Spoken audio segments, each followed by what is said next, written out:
I got the service request around noon, logged under intermittent surges and unexplained lighting events. Usually, those meant a short in the panel or some DIY wiring from a homeowner who thought watching a YouTube tutorial made them an electrician, but this one was odd from the start.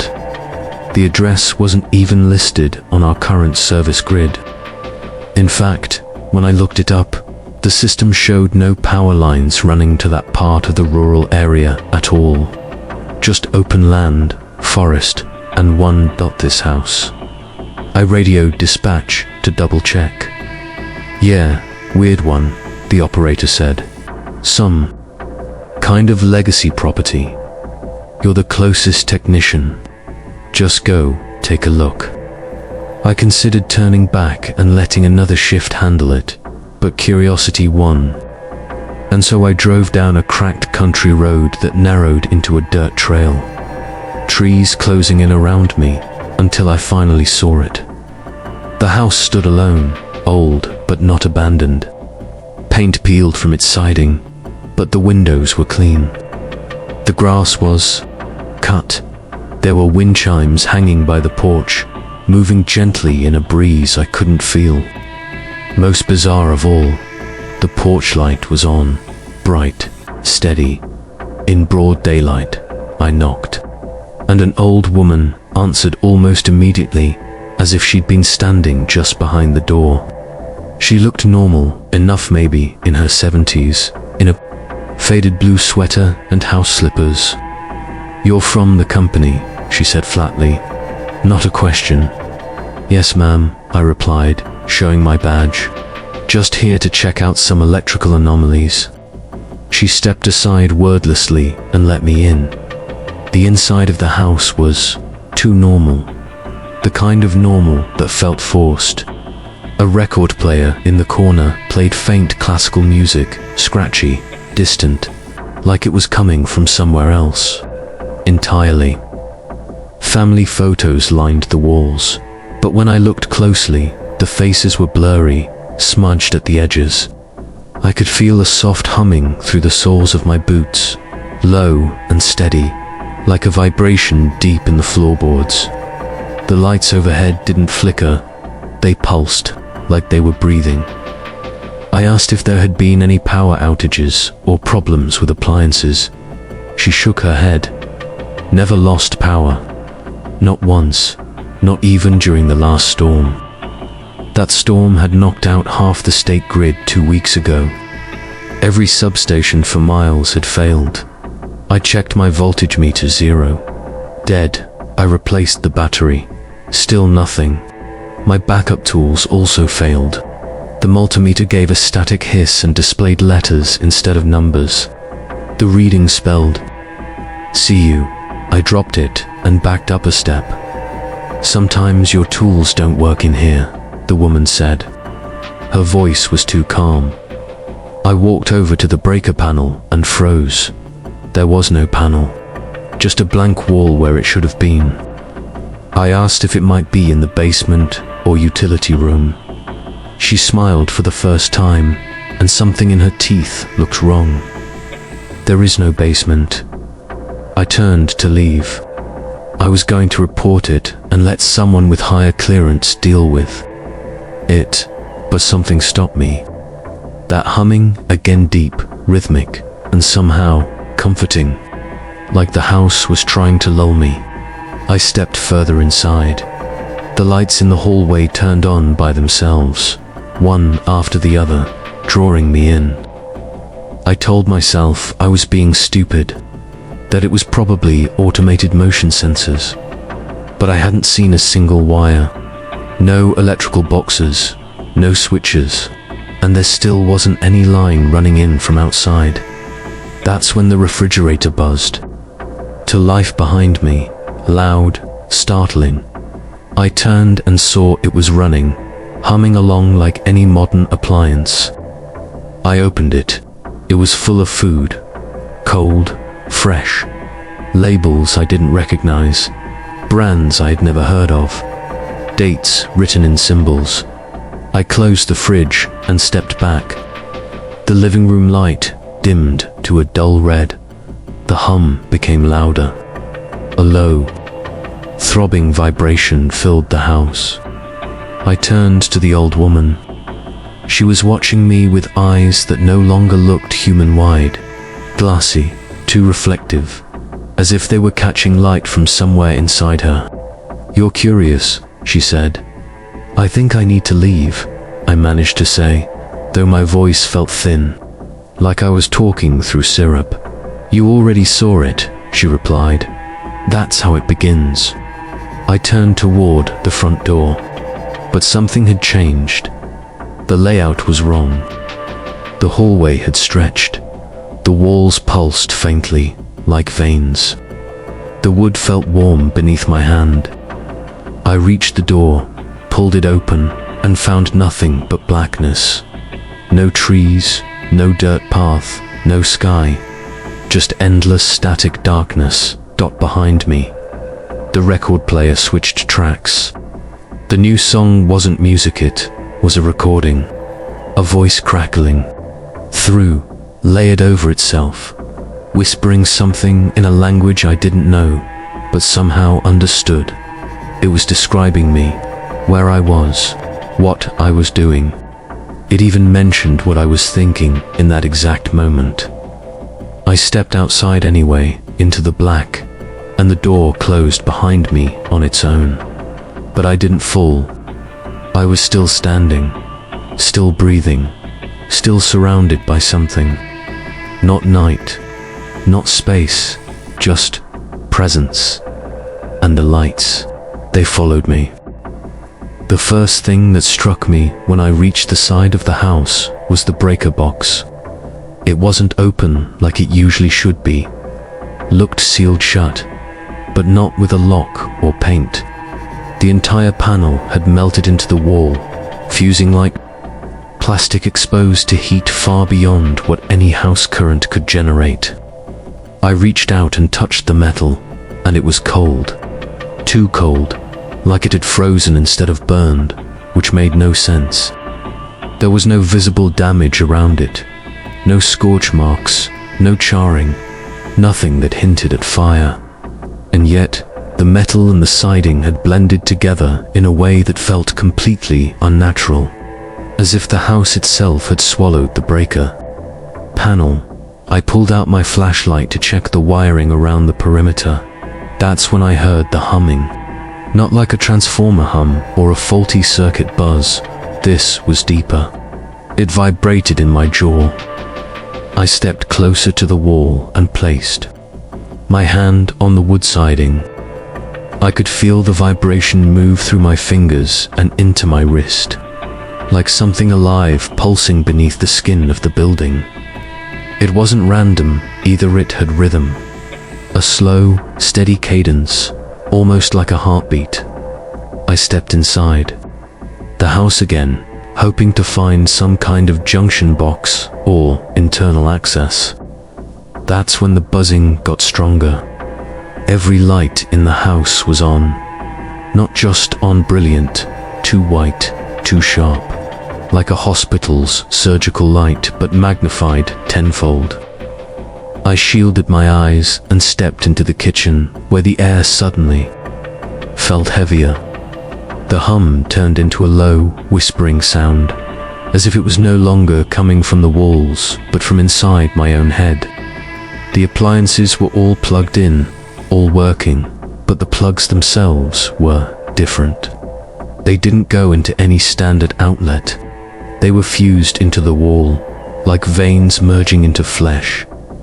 I yanked one of the plugs, and something pulled back from the other side, not with force, but with tension like muscle. I dropped it instantly. The humming got louder, and the lights flickered not erratically, but in a synchronized pulse. The room was responding to me, reacting. I was no longer in control. The owner hadn't followed me in this time. She stayed back in the hallway, silently watching with her hands folded over her chest. I looked at her, and she said, "It likes attention." Her voice was soft, but the tone made my stomach twist. I asked her again where the breaker box was supposed to be, trying to keep my voice even.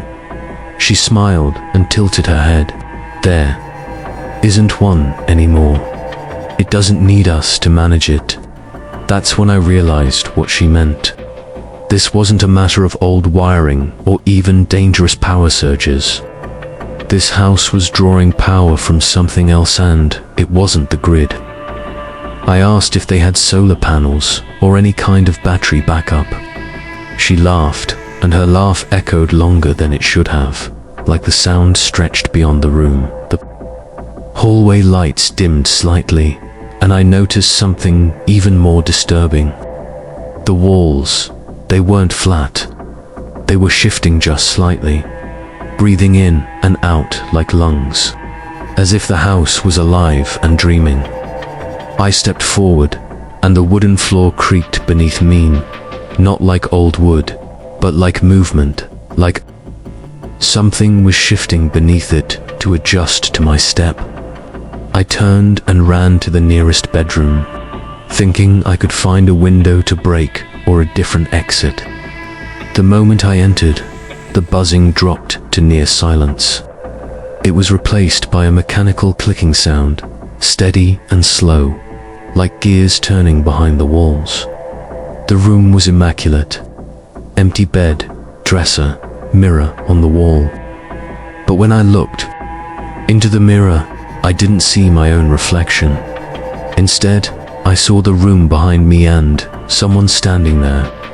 I turned quickly. No one looked back. The mirror was blank. Just the room. It was toying with me. Desperate to document something, I pulled out my voltage detector again. This time, it lit up red hot, full signal, but the reading was impossible. It showed over 300,000 volts coursing through the air, yet nothing was burning, nothing was fried. I aimed it at the light fixture overhead. The light dimmed in response, like it knew I was observing it. That's when the wall to my left rippled.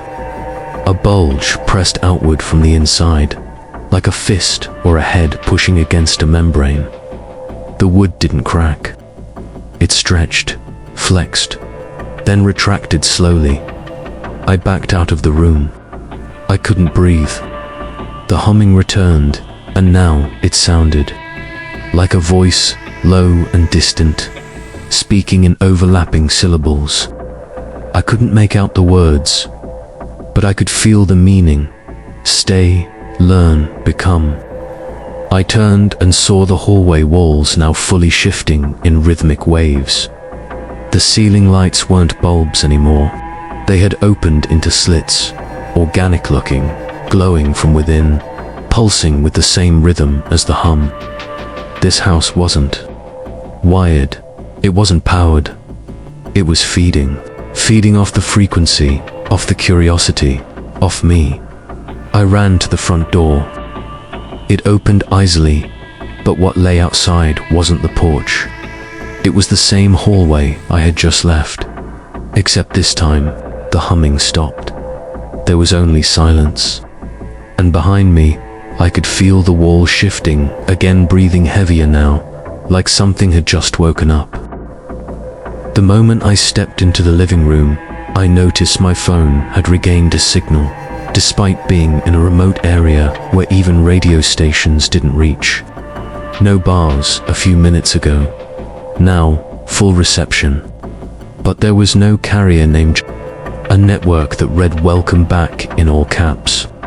At first, I assumed it was a local Wi-Fi spoof, or maybe a hacked device nearby, but I hadn't even connected to Wi-Fi. In fact, my phone's Wi-Fi was disabled. My instincts told me not to click anything, but something about that signal. It felt like it was waiting for me to acknowledge it. I opened a signal scan app to track the source. It showed only one active signal beacon, marked just a few feet from my position. The dot blinked red and hovered over the exact center of the living room. I stood at that spot and looked down. Nothing. Just a dusty hardwood floor. Unremarkable. No power outlet. No hatch. no markings. Still, I could feel a sensation in my shoes, like the floor vibrated just enough to tickle the soles of my feet. I pulled out a voltage detector and pointed it at the ground. The light blinked faintly, not enough to signal danger, but enough to confirm there was something running under the floorboards. I knelt and placed my palm on the wood. It was warm, not from sunlight.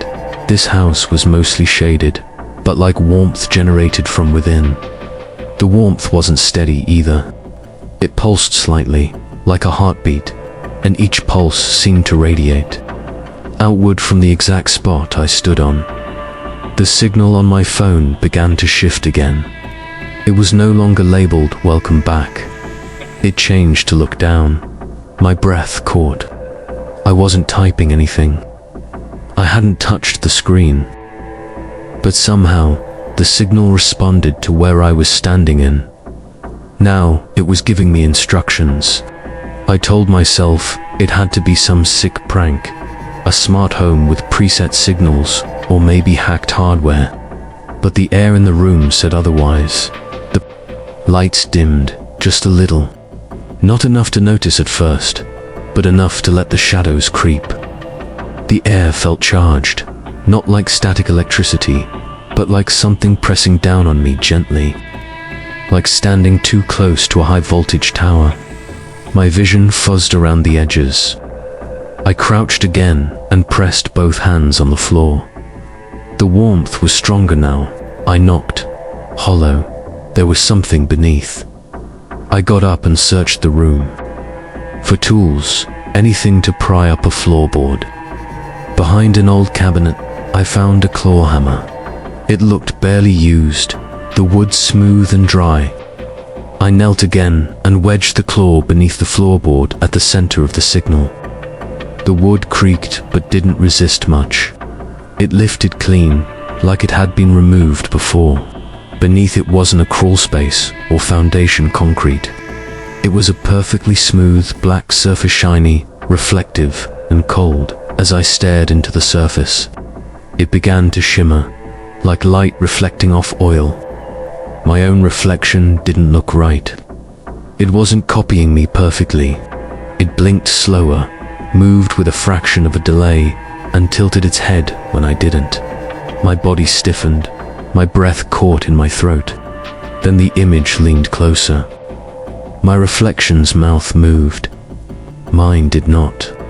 I couldn't hear anything, but I knew what it had said. It's awake. I dropped the board and stumbled back. My phone vibrated violently in my pocket. I pulled it out. The signal now read, "Sit." Down in bold red letters. No notifications. No way to exit the screen. I turned the phone off. The screen turned back on by itself and showed the same message. The humming in the house grew louder again. This time, it wasn't rhythmic, it was discordant, like 1,000 machines grinding together without oil. The furniture around me began to shift, not physically, but perceptually. One moment the couch was facing the fireplace, then it wasn't. The lamp in the corner flickered between two completely different styles. I blinked rapidly, trying to stabilize the room in my vision. My head ached, and the air grew heavier by the second.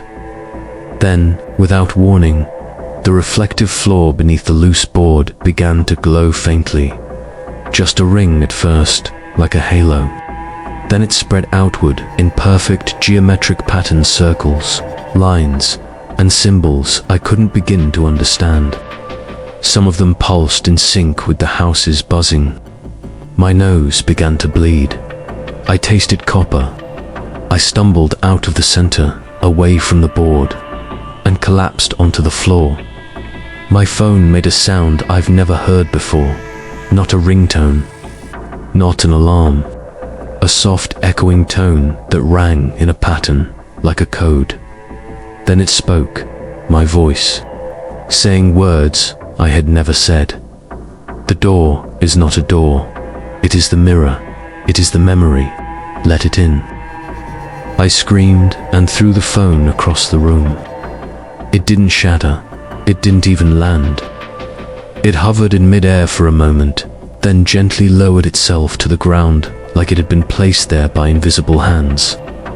That's when I realized I was no longer alone in that room.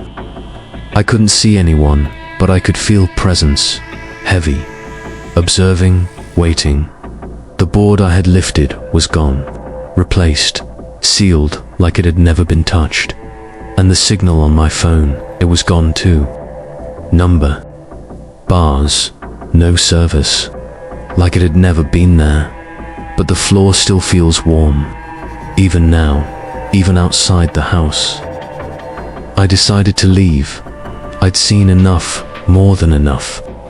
The sealed breaker, the impossible wiring, the strange signals, and now the shimmering reflective surface beneath the living room floor. Every part of me screamed to get out of that house and never return. I walked straight to the front door and yanked it open, expecting the same rotting porch steps I had climbed earlier.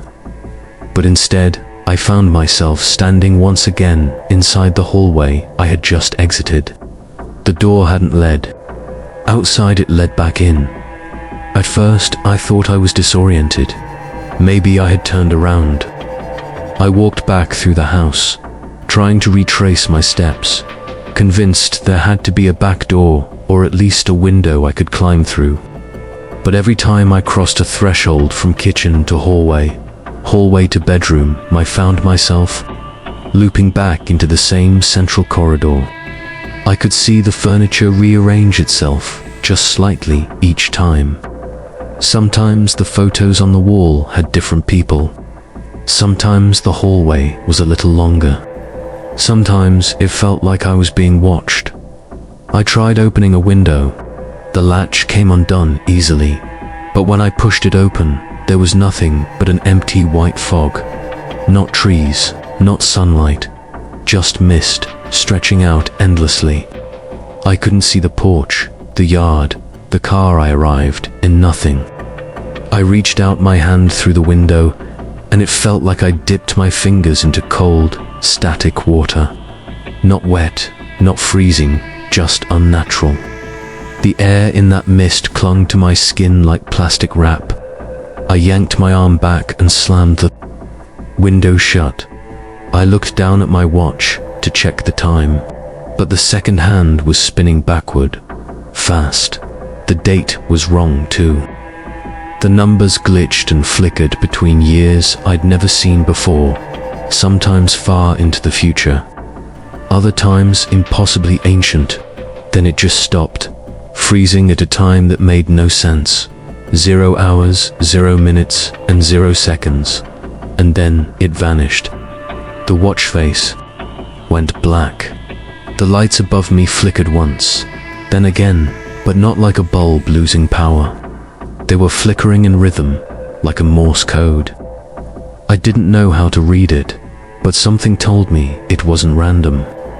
I stared for a while, hypnotized, before they dimmed altogether and left me in a low, red glow, as if the house itself had shifted into some other mode.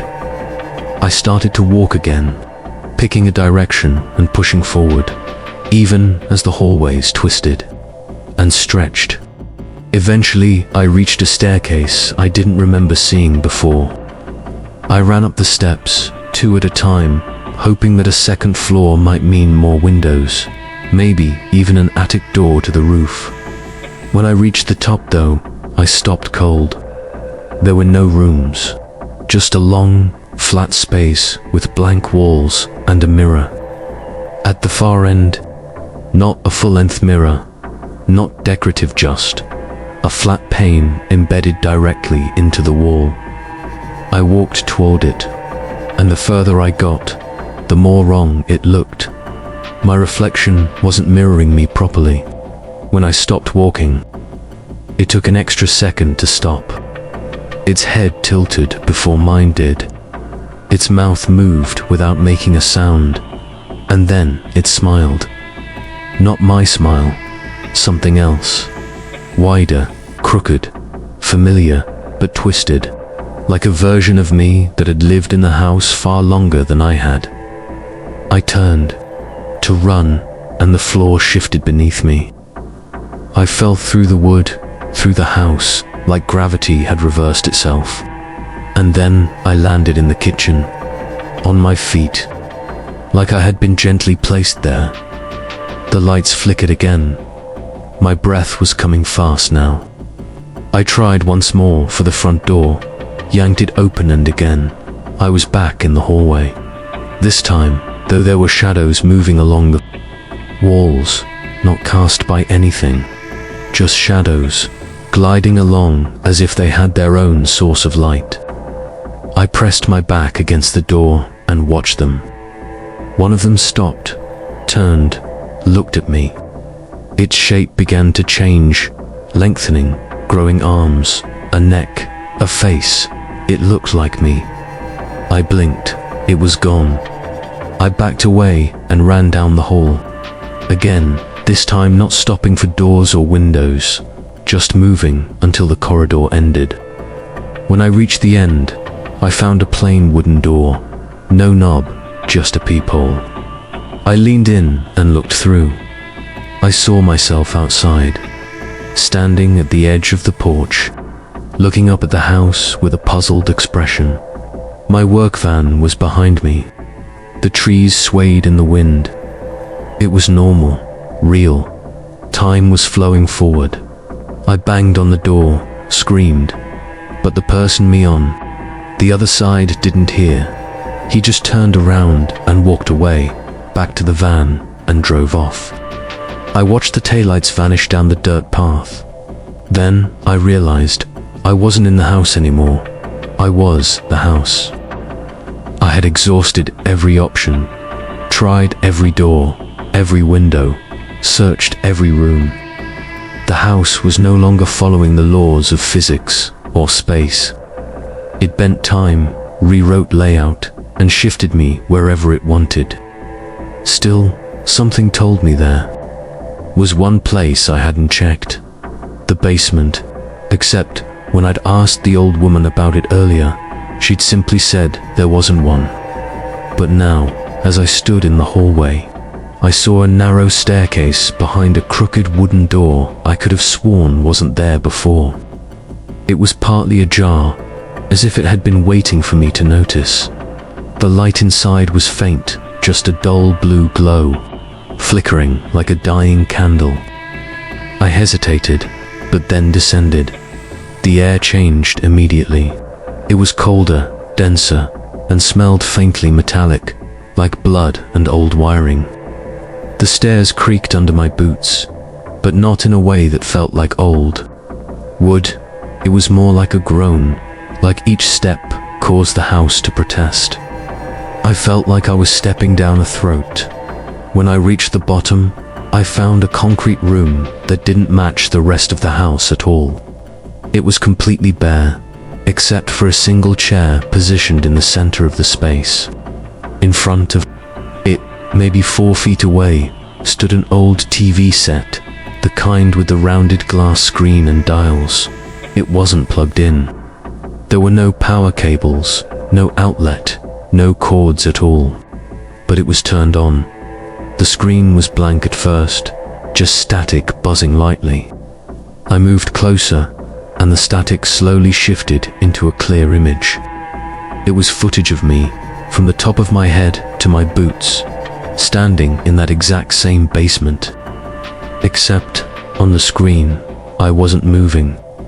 I just stood there, perfectly still, eyes wide open, staring at something just off camera. I glanced behind me in the real basement. Nothing was there.